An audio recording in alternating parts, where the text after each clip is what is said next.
Good evening, you beautiful people. Welcome to the next defining experience of your life, the X Show. Now, with the country in such chaos over the coronavirus situation, I wanted to clear up a few factors on the virus and dive into some fantastic news reports on how we're dealing with this whole business.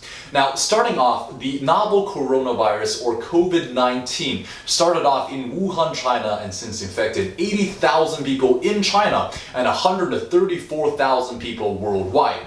The overall mortality rate is around 3.4%, which means approximately 3 out of every 100 people infected will perish. Now, considering we're talking about human lives, that's an actually pretty significant number. Now, early on in the virus's spread, China faced a great deal of controversy regarding the proper procedures and stopping the virus and accurately reporting the number of people infected.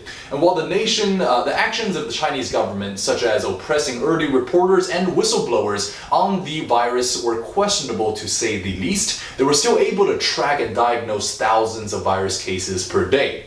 Now, the response of the rest of the world's governments vary from competent to absolutely unprepared. Now, let's start off with Italy, which currently has the second highest number of infected people, around 15,000. Now, they have performed around 60,000 tests so far to get to that number. Iran ranks third in the world with 10,000 infected with an undisclosed number of people tested. And South Korea has about 8,000 confirmed cases and they had to do 210,000 tests to get to that number. Now, enough about these other countries. Let's talk about what we as Americans care about the most, which is ourselves. Now, we currently have about 1,700 cases confirmed, but just how many tests have the US ran so far? And is that number actually accurate to how many people that are infected in the States? The answer is, wait for it, we're not sure. Today, the Vice President Mike Pence stated in an interview with CNN that he would not confirm how many Americans have been tested for this virus, and to leave that to the experts. However, these experts themselves aren't so sure about that statistic either. The CDC have yet to disclose the number of tests that they have run, only saying that the amount of tests since January is lower than 11,000.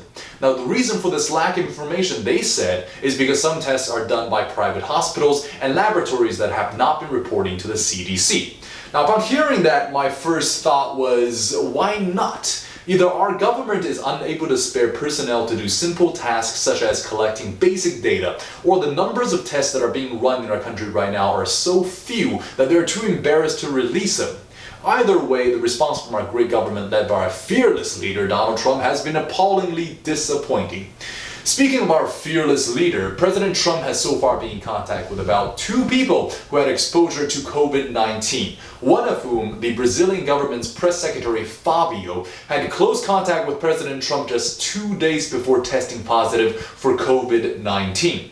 However, Trump has thus far refused to be tested, saying that he is not concerned at all over the possibility of being infected.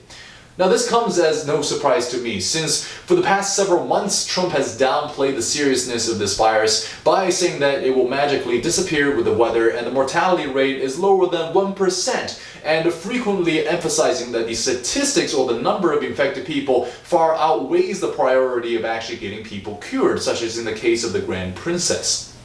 However, in the light of the virus finally affecting things that Trump actually cares about, such as his re-election, the economy, and American lives in that order, he has finally opted to take the virus seriously. Today, on the most informative platform we have from President's Actions, aka Twitter, Trump has plastered basic information on how to prevent the virus with a promise to use all of the government's considerable power and wealth to fight the virus. Well, this has come after a number of infected Americans have drastically increased and the stock market drastically decreased. The Dow Jones Index now sitting at 6,000 points lower than it was in February. It is heartening that our local highest authority in our country has finally pulled its head out of the sand and is starting to treat the coronavirus like the serious problem that it is. Now that's about it for today, and I didn't want to work myself too hard on a longer video since overworking can actually contribute to your lowered immune system. And right now we need our bodies to be as strong as they can be.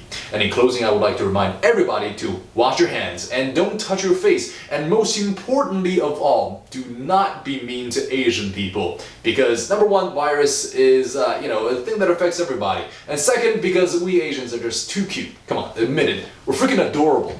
And how can you hate this? Alright, good night and thank you for watching.